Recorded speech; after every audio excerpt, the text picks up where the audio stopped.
앞에서 길을 잃어버리면 우리는 바로 좌절에 빠져 괴로움을 잊어버리려 술과 담배로 세월을 보내는 이들을 주변에서 흔히들 많이 보아왔다. 그리고 한 발 더 나아가서 보면 어떤 이들은 죽음에 대한 상상을 하기도 한다. 이런 상상은 현실에 대한 도피, 그 이상 이하도 아니다. 이럴 때일수록 정신을 바짝 차리고 각자 생각한 멋있는 삶에 대한 관념 중에서 흐릿한 요소들을 하나하나씩 제거하면 뚜렷하게 삶의 목표, 즉 존재의 이유가 선명하게 나타나게 될 것이다. 이렇게 선명한 삶의 방향성이 정해지면 언제 그랬냐는 듯이 다시 훌훌 털어버리고 좌고우면하지 않고 우보천리처럼 앞을 향하여 한 걸음 한 걸음 뚜벅뚜벅 내딛는 인간이야말로 바로 멋진 인간이지 않을까 생각한다. 아무튼 인생이라는 긴 여정을 가다 보면 우리는 현재의 안정적인 생활을 내팽개치고 불확실한 미래에 과감히 투자하는 경우도 있을 것이다. 그러나 막상 닥치고 보면 모든 상황들이 녹록치 않다. 찬란한 내일을 이루려면 반드시 고된 오늘이 있어야만 되는 것이다. 평소에 묵묵히 땀이 배인 열정으로 자기 일에 충실하다 보면 어느새 그대는 탑의 근처에 와 있을 것이다. 어떠한 유혹에도 흔들려서는 안 된다. 난 할 수 있다. 반드시 해낼 수 있다. 여기 한 예를 살펴보기로 하자. 내 친구 세라 카터는 토목기사로 일하다가 직장을 그만두고 학교로 돌아가 대학원에서 건축학 석사과정을 공부하기로 결심했다. 학교에 등록한 지 2주일이 지나자 그녀는 자신이 끔찍한 실수를 저질렀다는 사실을 알았다. 집과 다니던 직장 친구들, 그 모든 것이 그리워졌다. 길을 잃은 느낌이었다. 2주 만에 그녀는 자기 집을 가진 성공한 직장 여성에서 연립주택 지하에 사는 가난한 고학생이 된 것이다. 하지만 험한 산과 거친 들을 누비며 모험으로 잔뼈가 굵은 세라는 자기만의 방법으로 차근차근 대처했다. 두려움에 휩싸이지도 않았고 경솔한 행동도 하지 않았으며 지금의 상황에서 벗어날 길을 애타게 찾아 헤매지도 않았다. 그 대신 가만히 앉아 정신을 집중했다. 길을 모아 정신을 다시 추스르고 마음을 안정시켰다. 이런 경우 조용히 귀를 기울여야 한다는 것을 그녀는 잘 알고 있었다. 무엇보다도 세라는 자기 주변의 상황을 차분히 지켜보았다. 그리고 대처할 방법을 생각했다. 그녀는 자신이 느끼는 불안의 뿌리가 무엇인지 또 그것이 어디에서 비롯된 것인지 알아내려고 노력했다. 아직 자신에게 열려있는 여러 선택지에 대해서도 곰곰이 생각해 보기로 했다. 내가 바꿀 수 있는 것은 무엇일까? 그리고 바꿀 수 없는 것은 무엇일까? 아니면 그냥 포기하면 나은 점이 무엇일까? 가방을 다시 꾸리고 나서 길을 잃은 느낌이 든다면, 혹은 가방을 다시 꾸리려고 하는데 길을 잃을까 봐 걱정이 된다면 가장 좋은 방법은 아무것도 하지 않는 것이다. 그냥 가만히 앉아 정신을 집중하자. 그리고 주위를 한번 둘러보자. 어떤 기의 느낌이 드는지 온몸으로 느껴보자. 페르시아의 신비문학을 대표하는 중세의 시인이며 법학자인 루미는 이렇게 쓴 적이 있다. 내가 죽는다고 해서 잃는 것이 무엇인가? 루미는 자신이 죽었다 다시 태어날 때마다 언제나 한 걸음 성숙해졌다고 이야기한다. 몇십만 년 동안 그는 돌덩이로 있었고 또 몇십만 년도 더 되는 기간 동안 식물로 살았다가 그 후엔 동물이 되었다가 마지막으로 인간이 된 것이다. 라고 말했다. 우리는 뭔가를 포기할 때마다, 즉 가방을 다시 꾸릴 때마다 비록 계획대로 잘 되지 않더라도 항상 발전하고 성숙하게 된다. 눈과 귀와 마음을 활짝 열어놓고 있는 한 뭐라도 한 가지씩 배우는 게 있기 마련이다. 우리가 잘 알고 지내는 소프트웨어 기술자인 마이클 레비는 애정과 직장 문제에 대한 자신의 철학을 이렇게 이야기한 바 있다. 직장에서 쫓겨나거나 애인과 헤어졌을 때 최악의 사태가 뭔지 압니까? 다음번에는 언제나 더 좋은 걸 얻게 된다는 겁니다. 이 말은 분명 우리에게도 해당되는 것 같다. 사람들은 너무 오랫동안 필요 이상으로 고통스러운 상황을 견뎌왔다. 그들은 그 상황을 마음속에서 떨쳐버리지 못하고 그저 덜덜 떨기만 한다. 다음에 무엇이 올지 아니 오기나 할지 알 수 없기 때문이다. 그러나 일단 한 발짝 벗어나면 완전히 새로운 세상이 열린다. 과거의 방식을 벗어던지면 더 많은 해답과 더 좋은 해답을 선물로 얻는다. 이 과정은 저절로 돌고 돌면서 점점 더 풍성한 선택의 기회가 되어 우리를 찾아온다. 그것은 배우자를 잃은 지 얼마 안 되는 노인들에게서도 쉽게 확인할 수 있다. 물론 사별 직후에는 엄청난 상실감과 두려움에 빠져 많은 시간을 혼자 집에 틀어박혀 지낸다. 하지만 1년쯤 지나면 다시 피어난다. 동네 문화교실도 가고 자원봉사도 하고 여행도 다닌다. 그들은 몇 년 전보다 건강하고 더 행복하며 훨씬 더 생기가 있어 보인다. 사람들이 흔히 생각하는 최악의 사태란 자신을 발견하는 제2의 기회이기도 한 것이다. 물론 가방을 다시 꾸리려 할 때면 두려움과 막연한 불안과 초조한 감정들을 만나게 된다.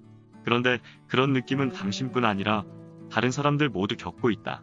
가방을 다시 꾸린 뒤 현실에 적응하기까지는 대개 상당한 시간이 걸리게 마련이다. 그렇다고 자신의 삶을 하루아침에 송두리째 바꿔놓고서 다음날 그것을 버린 장소에 가서 다시 그 삶을 주워올 수는 없는 노릇이다.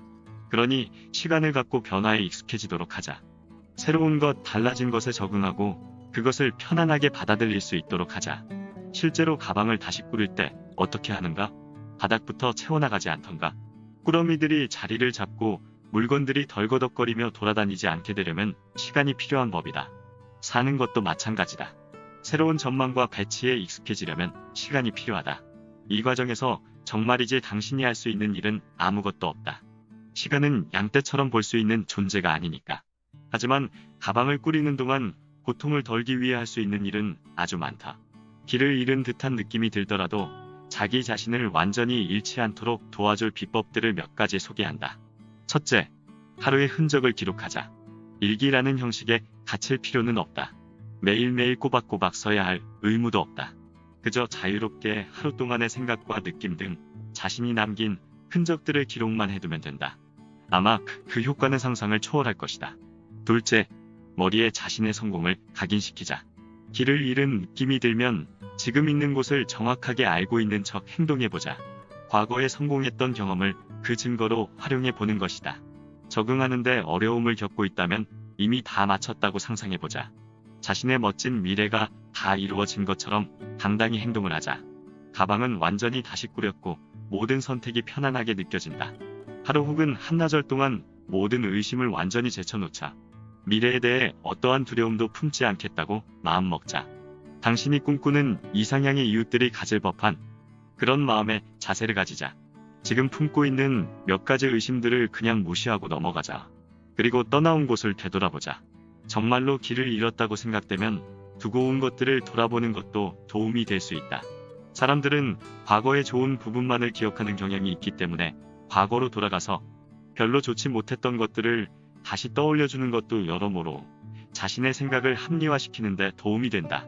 예를 들어 직장을 버리고 왔는데 그곳이 그리워진다면 옛날 직장 동료들에게 전화를 걸거나 찾아가서 만나보라. 그래야 과거에 대한 미련이 없어진다. 그리고 거울 앞에 자주 서서 자신의 얼굴을 들여다보아라. 내면의 얼굴을 보면서 스스로에게 다짐을 하자. 난 해낼 수 있다고 중얼거리자. 이 말은 누군가 신뢰하는 사람에게 지금 당신이 처해 있는 상황이 제3자 측면에서 어떻게 느껴지는지 가르쳐달라는 뜻이다. 그리고 한 가지, 오로지 한 가지에만 집중하자. 흔히 길을 잃은 느낌이 들거나 자기 자신을 감당할 수 없게 되는 이유는 혼자 너무 많은 것을 하려고 하기 때문이다. 따라서 당분간 오로지 한 가지에만 집중하는 것이 좋다. 새롭게 다시 꾸린 삶의 요소들과 한꺼번에 씨름하지 말고 한 가지에만 집중하자. 일단 삶의 한 분야를 좀 더 단단한 발판 위에 올려놓고 나서 다른 분야로 관심을 돌리자. 모든 것을 한꺼번에 하려고 덤비면 결코 아무것도 제대로 되지 않을 것이다. 그리고 돌다리도 두들겨보고 건너자. 매사에 서두르지 말고 신중하게 행동을 하여야 한다. 길을 잃은 듯한 느낌이 드는 이유는 당신이 자기 자신을 너무 빨리 찾으려다 보니 충분히 노력하지 않았기 때문이다. 될 수 있는 한 많은 사람과 이야기를 나눠봐야 하고 필요한 만큼 조언을 구해야 하는데 그렇게 하지 않았는지도 모른다. 또한 당신은 마라톤 주자가 한계 상황을 돌파하기 직전과 같은 상태에 있는 건지도 모른다. 지금 당신은 지쳐있다. 하지만 조금만 더 힘을 내면 피로는 물러가고 언제까지고 달릴 수 있을 것 같은 기분이 들게 된다. 이럴 때 밖으로 나가서 많은 사람들과 이야기를 나누자. 그들을 통해 더 많은 정보, 더 많은 지식, 더 많은 충고를 습득해 이제까지 당신에게 닫혀있던 사람들의 마음을 열어줄 만한 요령들을 수집하자. 그리고 그 안으로 들어가서 자기 자신에게 귀를 기울이자. 길을 잃은 사람들이 가장 흔히 저지르는 실수 중 하나가 핵심을 피해가며 계속해서 주변을 뱅글뱅글 맴도는 것이다. 길을 잃으면 필요 이상으로 엉뚱한 곳에 힘을 낭비하는 경향이 있다. 당신은 지금 너무 한 곳에만 지나치게 집중하여 열심히 노력하고 있는 것인지도 모른다. 지금 처해 있는 상황에서 빠져나가는 데만 에너지를 쏟아붓지 말고 반대로 그 경험에 자신을 순순히 맡겨보자. 모든 짐을 혼자서 지고 가려고만 하지 말고 흘러가는 대로 자신을 놓아두자. 삶은 잠시도 멈추지 않는 역동적인 과정이다. 17세기 철학자 베네딕트 스피노자는 중년의 가방을 다시 꾸리는 일에 열중했다. 그는 우선 흔히 사람들이 최고의 선이라고 생각하는 것들, 즉 부와 명예 그리고 오감의 쾌락을 추구하기 위해 쏟았던 자신의 노력에 대해 곰곰이 생각해 보았다. 스피노자는 이러한 것들이 매력은 있지만 결코 진정한 행복은 주지 못한다는 결론을 내렸다. 그는 이 커다란 발견을 다음과 같이 표현했다. 행복이나 불행은 우리가 사랑하는 대상의 물질에 의해 결정된다. 순간의 매력이나 일시적인 가치를 사랑한다면 행복 또한 순간적이고 일시적인 것이 된다. 하지만 좀 더 지속적인 가치를 사랑한다면 행복 또한 좀 더 오래갈 것이다. 스피노자는 자신이 정말로 중요하다고 생각하는 것들을 추구하기 위해 3가지 원칙을 세웠다. 목적을 달성하는데 방해되지 않는 일반적인 관습은 가급적 따르도록 하자. 쾌락은 건강을 유지하는데 필요한 만큼만 누리도록 하자. 건강한 삶을 누리면서 그 밖에 필요한 것들을 살 수 있을 정도의 돈은 벌도록 노력하자. 그리고 목적에 부합되는 일반적인 관습들은 따르도록 노력하자. 스피노자가 죽은 지 300년이나 지났는데도 불구하고 21세기의 오늘날에도 스피노자의 말은 여전히 유효하다. 무엇이 중요하고 무엇이 중요하지 않은지 곰곰이 생각해보자. 시간과 에너지를 중요한 일에 투자하자. 목적대로 살 수 있게 만들어주는 것들만 가방 안에 꾸려넣고 그 외의 것들은 제쳐두자. 오늘은 여기서 이만 줄일까 합니다. 모두들 행복하십시오. 감사합니다.